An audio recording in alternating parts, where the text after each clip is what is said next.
Hello everybody, it's Adelaja here from Kyiv, Ukraine. Today we are going to be talking about the most epidemic of Nigerians' problems, and it is electricity. People know, everybody in Nigeria knows that this is our number one request from this government. And the government come and go and no electricity. They come and go, no electricity. They promise and come and go, no electricity. So the only thing that is constant is not electricity that is constant though. And that's the only thing we want to be constant. But what is constant is that lack of electricity is constant. But the government keeps on coming and going.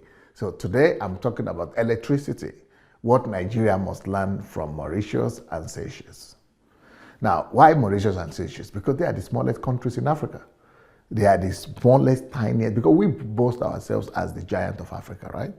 But these are the ants of, if we are the giants of Africa, these are the ants of Africa. But they have electricity supply in their country. They resolve the most important problem. The most important challenge they resolved, which is they provided electricity to their citizens, 100%. In fact, they have more and better electricity supply than South Africa, these small countries, Seychelles and Mauritius. As a matter of fact, thanks to the fact that they're able to resolve the electricity problem, it just boosted their productivity so much that these two countries now, Seychelles has the highest standard of living in Africa, per capita standard of living. And the same thing with Mauritius. Mauritius is second in Africa because they resolved the electricity. You know what the solution to the electricity problem could have brought to Nigeria? And Nigerians are industrious, we are enterprising. It would have just boosted the whole economy and the life and the standard of living of our people.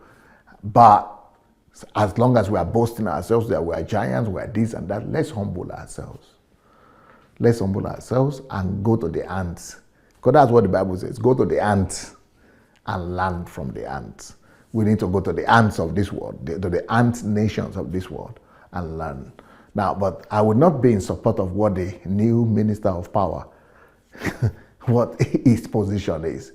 Our new Minister of Power has decided, after he was sworn in, you know what he did? For me, it's shameful, because the first thing he did is to ask Nigerians to pray, to begin to pray that electricity, that electricity will work. And then, who are you asking to pray? Are you asking Muslims or Christians to pray? If it is Muslims you are asking to pray, make you go to Saudi Arabia now. Go and ask them, is it the prayer they pray there that help them to resolve the electricity problem? Or you go to Indonesia, or you go to Pakistan, where any Muslim country you like, Kuwait, make you go see. Is it the prayer that brought the solution to electricity problem? These Nigerians, they will not kill me. Before I used to think, I even wrote a whole book on it that only God can save Nigeria. I wrote that it's a myth. What a myth. That it's a myth to be waiting on God to come and do what he has told us to do and what we can do by ourselves. Anyway, let me go back to my topic. So electricity, we all know that today life without electricity is almost impossible. Electricity is so significant that it is a significant part of man's daily life. Without electricity, nobody can function. Can you imagine a whole country without electricity? How do we function? Only God knows how we function. We've been left in the 12th century. Uninterrupted power supply of electricity is as essential as life itself. If you don't have electricity, then you don't have life, especially in this competitive age that we are living in. Adequate electricity supply stimulates economic activities of the country because virtually every economic growth is tied to electricity.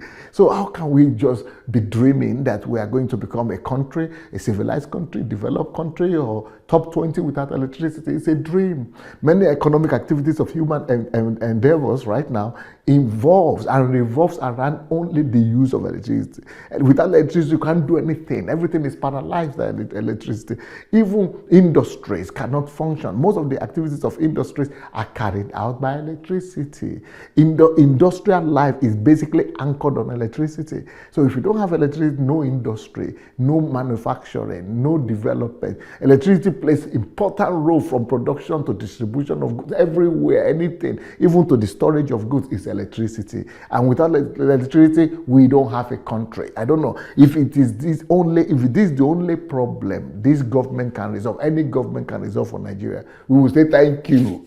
Thank you. Thank you. We will pray. Nigerians will pray to you. Today, many companies in Nigeria have closed down. Many of them are closing down as we are talking for one reason, because the cost of maintaining electricity and running their company is too much because of inadequate electricity supply in the country.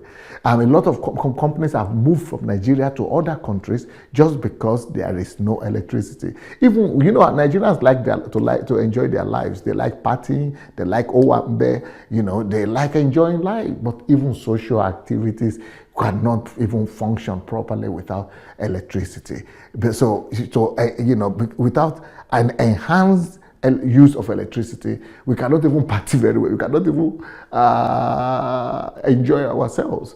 So, but statistically, if you look at it, the World Bank report says that Nigeria is the second worst country in terms of people lacking access to electricity. Second worst. Only one country is worse than us, and that's because they are fighting. There is no, otherwise, all the countries of the world have resolved the electricity problem apart from Nigeria. It's a shame. It's an open shame, and we need to do something about that. We have 82 million people, 82.4 million people that don't have access to electricity in Nigeria.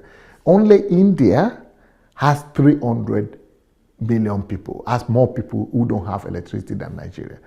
But with India, they have 1 billion people. So we can understand them. But in percentage-wise, we are the worst country in the world that lacks electricity. Now, let's go back to that Seychelles that we are talking about and Mauritius. Now, Seychelles only has less than 100,000 people in the whole country. But they have many problems, but that one, they resolved it. And because they resolved it, it boosted their economy. They have now the highest nominal per capita GDP in Africa. Because when we resolve electricity problem, we can also, improve the standard of living of our people.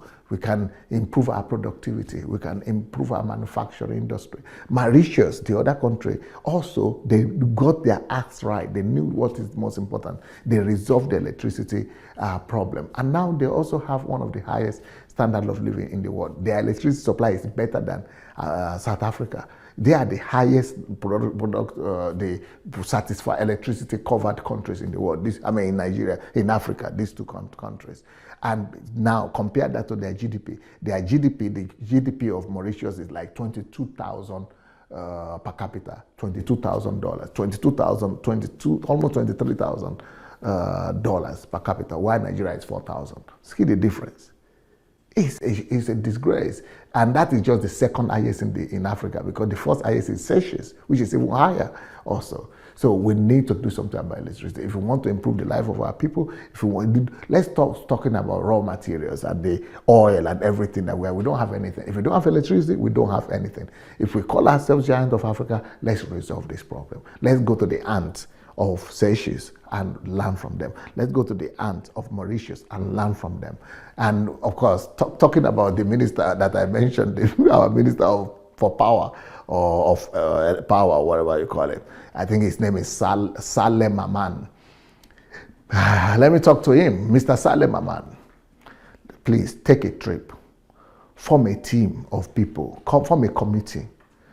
Take that team of experts to the leading countries of the world and learn how they resolve the electricity problem. And let us use the same approach. We need to work hard.